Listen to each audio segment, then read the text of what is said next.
Hi there, I'm Jessica Dettmann, and I'm very excited to be here at Better Reading today to present What Are You Reading?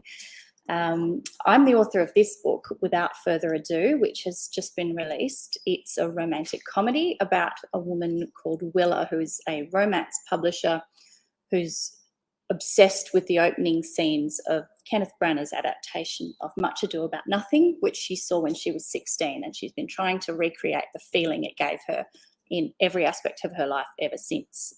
Now, you don't have to be a Shakespeare fan or even have read Much Ado About Nothing or have seen the movie to enjoy this. You can even watch it if you want. You don't have to. I think you'll enjoy it anyway if you're a person who has ever been touched by any piece of film or art and had it made you feel a way that made you want to seek that out again at some point in your life. So I think Jane talked about my book a little bit last week and warned you that she would be leaving me in charge this week. Anyway, it's really fun to be here. She has left me a great stack of exciting books to talk to you about, and I've brought some of my own along as well. Hello, everybody. I'm going to try and look at the comments as I go and not just talk at you for 20 minutes. I can see, someone just finished Picnic at Hanging Rock. That book is amazing. That's a very oldie but a goodie. Now, speaking of oldies but goodies, has anyone read this? It's called Today a Woman Went Mad in the Supermarket, which is just about the best title you can have. It's by Hilma Wolitzer, who is, if you recognise the surname, her daughter Meg Wolitzer has written a lot of novels and been very successful. She's American. Hilma is in her 90s now, and this is a collection of short stories that most of which she wrote in the 60s and 70s. Some of them are current though. Some of them go all the way up to the last couple of years. And it is so funny and poignant and perfectly observed. If you like Nora Ephron or Meg Wolitzer, you will love this. It's a gem, and short stories are great. I love dipping into them. So I would highly, highly recommend this one. Now, you're going to pick up on a theme, and it's an entirely accidental theme of what I have brought with me today. But here's the next thing that I've been reading and loving. And this is We All Want Impossible Things by Catherine Newman. Somebody pointed me in the direction of this and said that her writing reminded them of my writing, which is an unbelievable compliment. This book is the saddest and simultaneously funniest book you will read this year, I think. It is about a woman called Ash and her best friend, Edie. Edie's dying. Ash is helping her and looking after her. I'm not going to say too much more about it, except that you will sob and it will be embarrassing, but you must read this book. And we're starting to see there's lemons involved. Now, just before I get on to the next, I'm just going to see what else you guys are reading. The Running Club by Ali Lowe. Yes, that is one I have here too. I've started this. It's a cracker. Ali wrote The Trivia Night, and this is gripping and twisty. It's a domestic thriller about a running club. You know, what we can all take away from it is that running's really, really a bad idea, and we should all just sit in the air conditioning. There's more to it than that, but it's a great read. I commend this one to you, even though it doesn't have any lemons anywhere to be found on the cover or inside. What does have lemons is The Wakes by Diane Yarwood. This is getting talked about everywhere at the moment. This is heartfelt and funny and uplifting, and it's a debut fiction from a Sydney author about a group of people and the funerals that combine them. I believe it is about some caterers at a funeral. It's getting rave reviews from everybody. I was in a bookshop yesterday and they told me that they had been hand selling this to people, hand over fist, as it were. So The Wakes by Diane Yarwood. Let's see what you guys are reading. The Lost Flowers of Alice Hart by Holly Ringland. Tanya is reading that. That's obviously a beautiful, beautiful book. And I think that the TV series of that is coming out later this year. I'm really excited to see that. What else have we got here? One Italian Summer. I don't know that one, but it sounds like it could potentially fit into my lemons on the cover category, and I would be pleased to know more about that, Taz. What else have we got? Paper Palace, again, on my to-read list, but I haven't read that. Lenny Marks Gets Away with Murder by Karen Main. I really, really want to read this book. I've heard so many good things about it. Funny, heartwarming, did not want it to end. That's all you want from a book, really, isn't it? So thank you, Natasha. That sounds amazing. What else have I got to tell you about? This woman, look at her face. She is like joy personified. This is called A Joyful Life. It's by Rosemary Kariuki, who is a Kenyan refugee living in Australia. This is an astonishing memoir of this refugee advocate and a tale of survival and resilience. And I believe there is a podcast out now that Rosemary has done with Better Reading. If you want to dig into that and find it, it'd be worthwhile, I think. What else have we got here? Who else is reading Taken by Danuka McKenzie? Yes, on my list to read. I think she is such a talent, as you obviously all do too. Her work is just clever and wonderful. This is another one that I'm loving the look of. I haven't read it yet, but I'm not going to not read it, am I, with that cover? Eva Rice, This Could Be Everything. Now, when you read the back, you'll know why I want to read this. It's 1990s and the Happy Mondays are in the charts. A 15-year-old called Kate Moss is on the cover of the Face magazine. Okay, you can stop there, right? Because that's what I want to read about. It's set in the UK. It's a coming-of-age book about a 19-year-old coming to terms with grief in the 90s. It just looks fabulous. I love this cover. It's giving me Taylor Jenkins Reid vibes, that cover. What's that bit of yellow? It's a bird. It's not a lemon. Sorry about that. But still, we'll put that on the list anyway. What else have we got? New comments down here. I'll Leave You With This by Kylie Ladd. Meredith Griffin is reading that. Yeah, I have read that, and it's a great book, isn't it?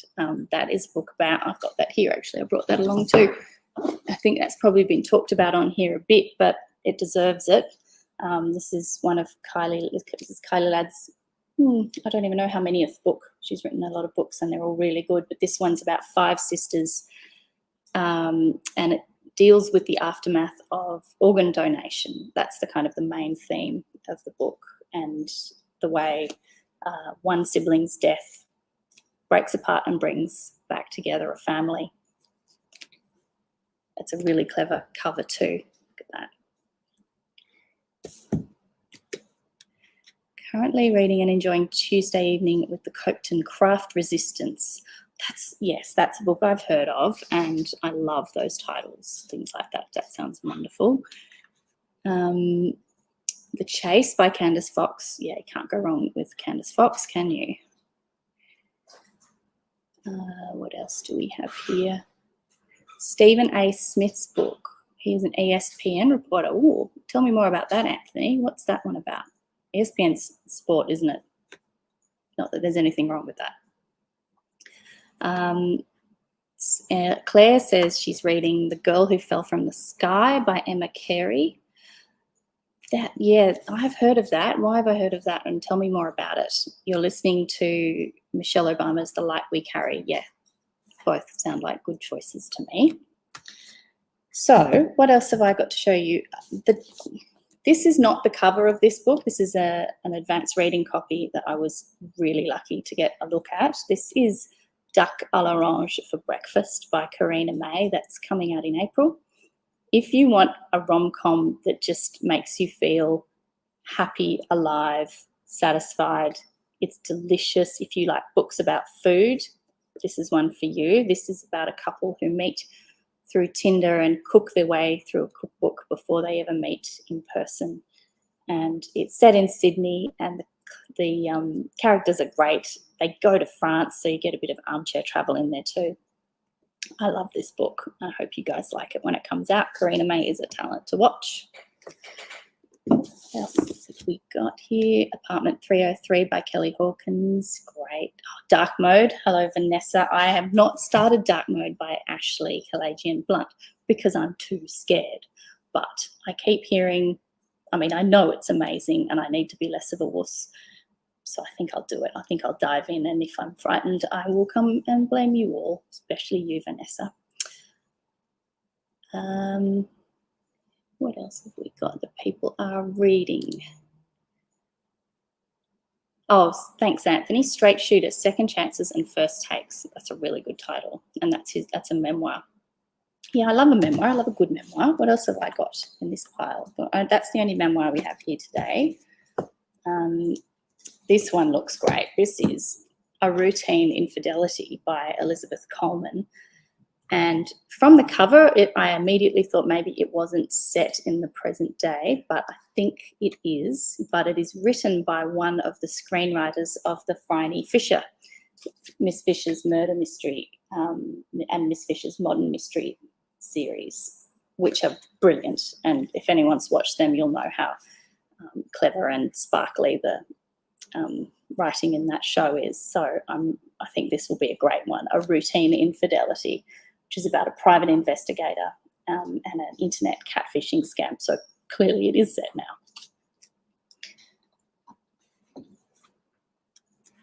Emma Carey wrote oh, that's right. We were talking about The Girl Who Fell from the Sky. Yes, it's about Emma having a skydiving accident in Switzerland and how she lives with her disability from that accident.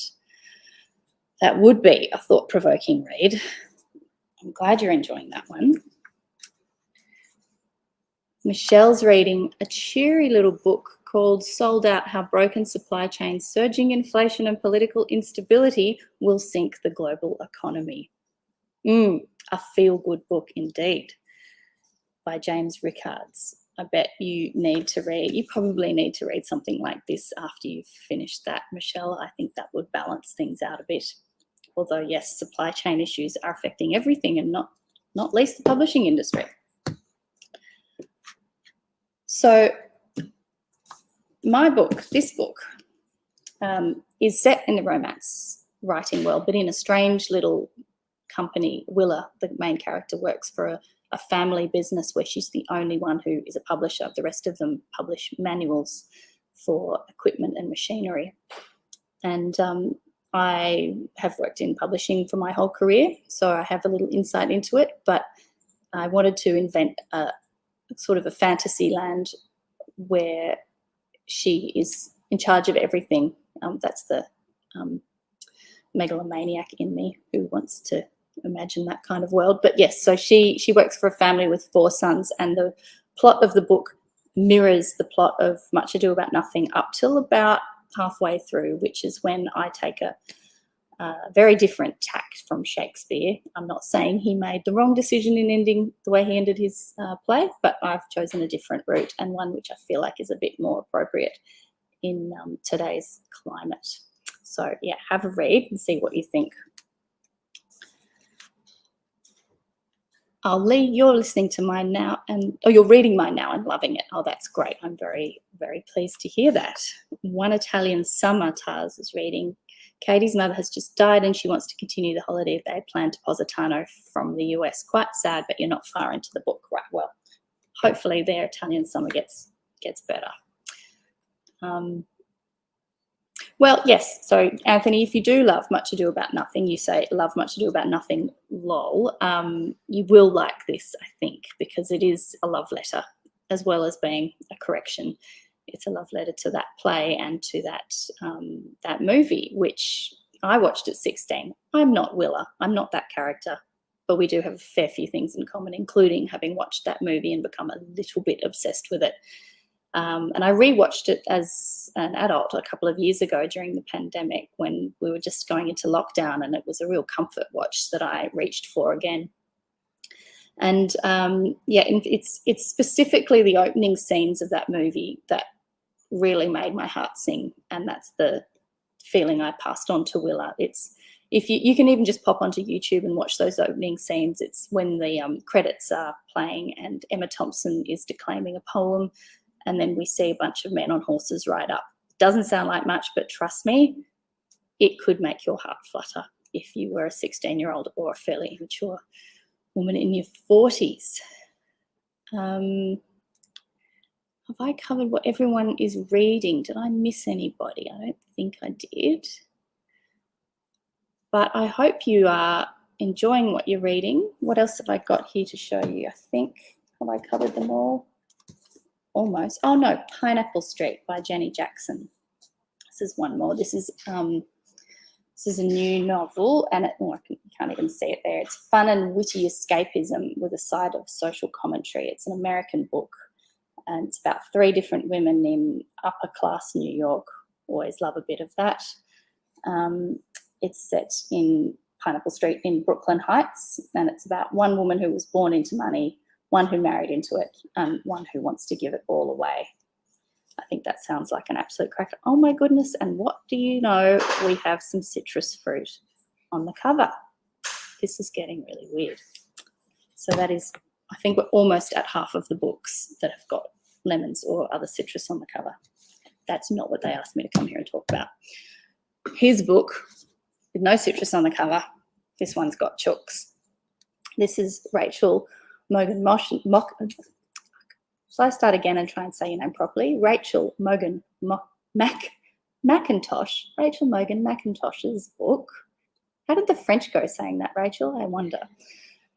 Called Pardon My French, which is about moving to small town France with her family as a bunch of ragtag Australians. And it's a very funny read about family life in France and the 3 valuable lessons they learned for overcoming adversity. Make home a beautiful nest, lean into the tough lessons, and look for the comedy in everything. This is a really cute cover. I'm loving that. I think the chooks are adorable, and I've heard really great stuff about this, and I can't wait to dive into it.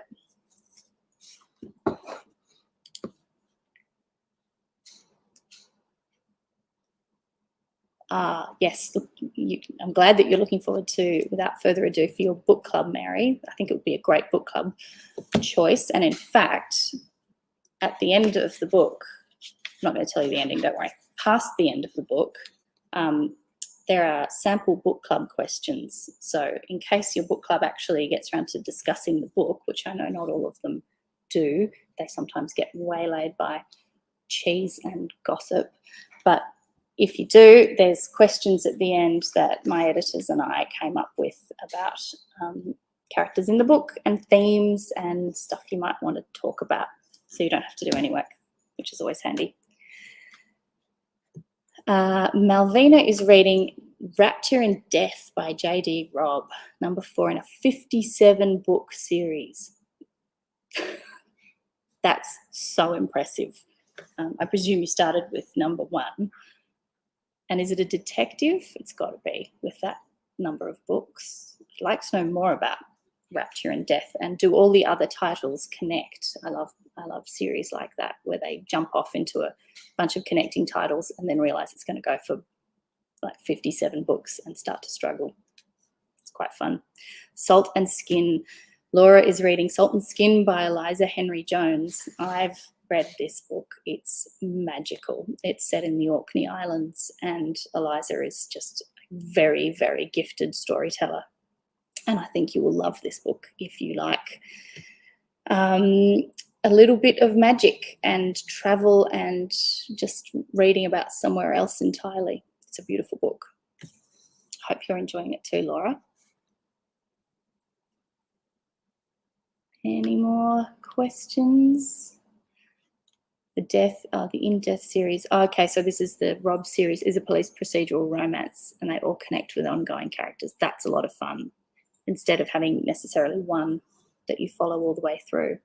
I like an interconnecting character. I do that a little bit. So this is my 3rd novel, and there are little cameos in this one and the 2nd book, which was called This Has Been Absolutely Lovely. There are little cameos from some of the characters in the 1st book, which was called How to Be Second Best. Look, imagine if I'd written 57 books, I would have no idea of the titles. I can barely remember 3.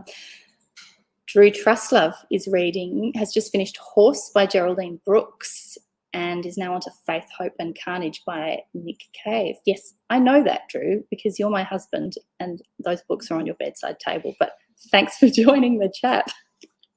Geraldine Brooks is incredible. And hopefully I get my hands on that book quite soon now that you've moved on to the Nick Cave book, which again, not a happy story, I don't think, but really, again, one of the most beautiful writers. Well, thank you, Mary, for saying you love all my books. I hope you still feel like that when I've written 57 of them and all the characters keep reappearing. I'm not sure I'm going to get to 57, but we'll see how we go.